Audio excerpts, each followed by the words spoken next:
ಆತ್ಮೀಯ ವಿದ್ಯಾರ್ಥಿಗಳೇ, ಇವತ್ತು ನಾನು 10ನೇ ತರಗತಿಯ ದ್ವಿತೀಯ ಭಾಷೆ ಕನ್ನಡದ 2ನೆಯ ಪದ್ಯ ಸವಿಚೈತ್ರ ಈ ಪದ್ಯವನ್ನು ಹೇಳ್ತಾ ಇದ್ದೀನಿ. ಮೊದಲನೇದಾಗಿ ಈ ಪದ್ಯವನ್ನು ಬರೆದಂತಹ ಕವಿ ಬಸವರಾಜ್ ಸಾದರ್. ಇವರ ಒಂದು ಪರಿಚಯವನ್ನು ನೋಡೋಣ. ಬಸವರಾಜ್ ಸಾದರ್ ಇವರು ಧಾರವಾಡ ಜಿಲ್ಲೆಯ ಕುಂದಗೋಳದಲ್ಲಿ 1955ರಂದು ಜನಿಸಿದರು. ಅಂದರೆ ಇವರ ಜನ್ಮ ದಿನಾಂಕ 1955.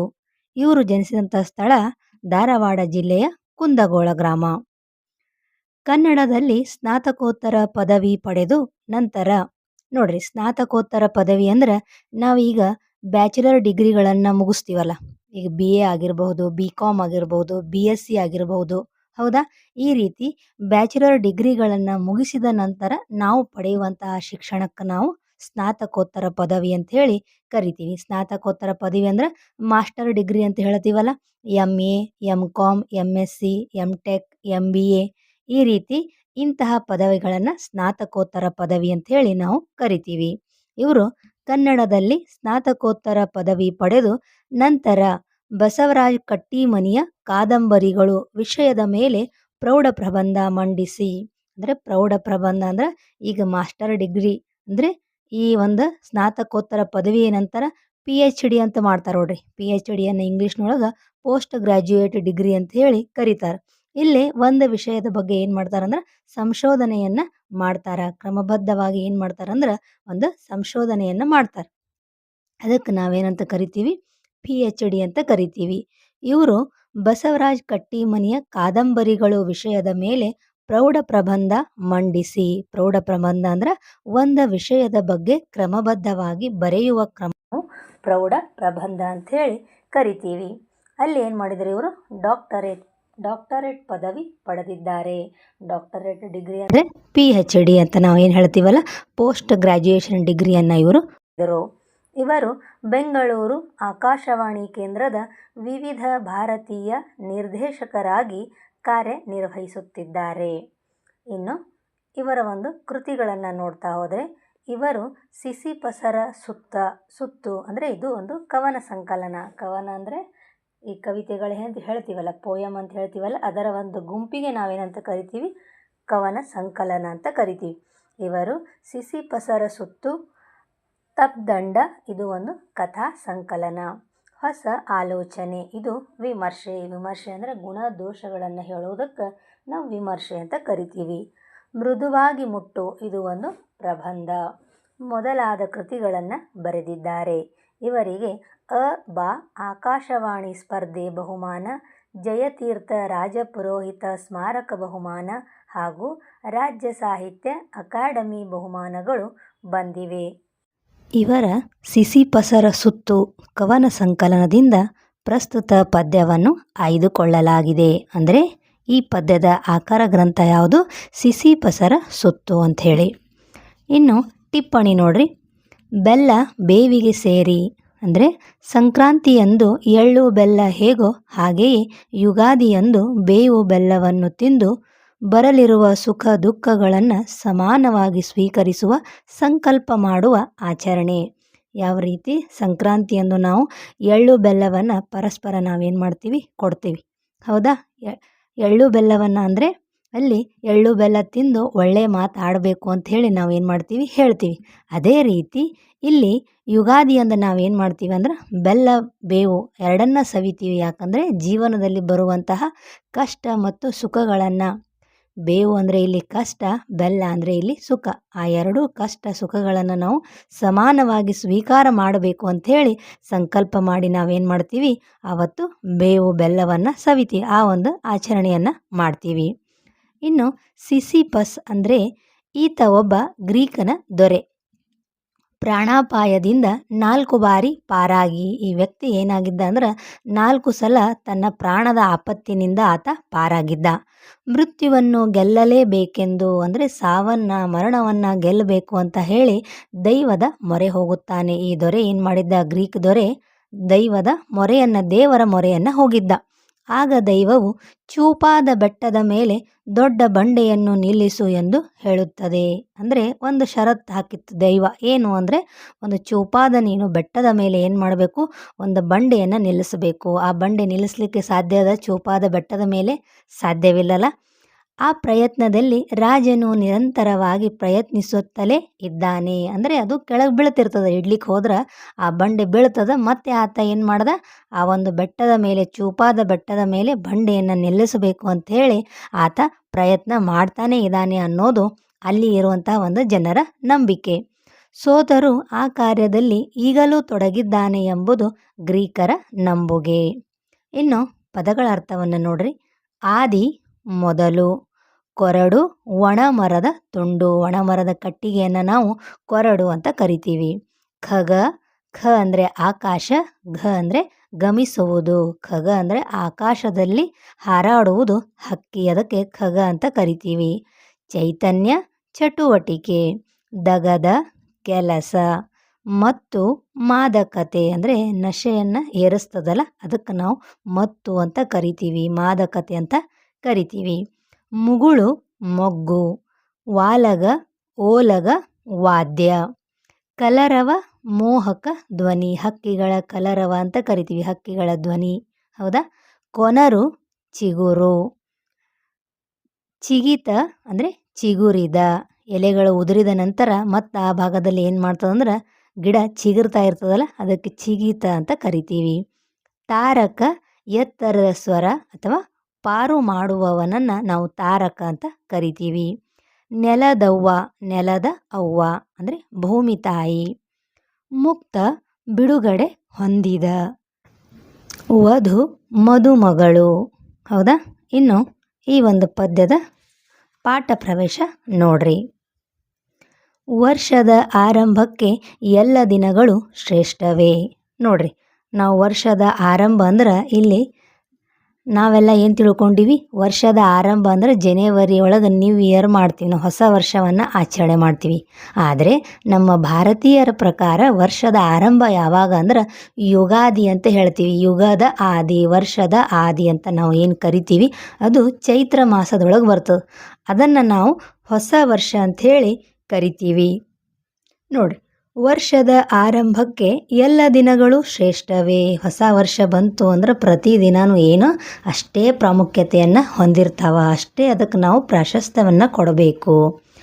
ಪಾಶ್ಚಾತ್ಯರು ಜನವರಿ 1 ಹೊಸ ವರ್ಷದ ಮೊದಲ ದಿನ ಎಂದು ಭಾವಿಸಿದರೆ, ಪಾಶ್ಚಾತ್ಯರಂದ್ರೆ ವಿದೇಶಿಯರು ಏನು ಮಾಡ್ತಾರಂದ್ರೆ ಜನವರಿಯೊಳಗೆ ಅವರು ಹೊಸ ವರ್ಷವನ್ನು ಆಚರಣೆ ಮಾಡ್ತಾರೆ. ಅದಕ್ಕೆ ಅವರು ಹೊಸ ವರ್ಷ ನ್ಯೂ ಇಯರ್ ಅಂಥೇಳಿ ಜನವರಿ 1 ಅವರು ಕರೀತಾರೆ. ಡಿಸೆಂಬರ್ 12 ರಾತ್ರಿ ಆಯಿತು ಅಂದ್ರೆ ನೆಕ್ಸ್ಟ್ ಸೆಕೆಂಡ್ ಡೇ ಏನು ಮಾಡ್ತಾರೆ, ಅವರು ಹೊಸ ವರ್ಷವನ್ನು ಆಚರಣೆ ಮಾಡ್ತಾರೆ. ಅಂದರೆ ಜನವರಿ ಬಂತು ಅಂಥೇಳಿ ಅವರು ಆಚರಣೆ ಮಾಡ್ತಾರೆ, ಪಾಶ್ಚಾತ್ಯರು ಆಚರಣೆ ಮಾಡ್ತಾರೆ. ಭಾರತೀಯರು ಯುಗಾದಿಗೆ ಮಹತ್ವ ನೀಡುತ್ತಾರೆ.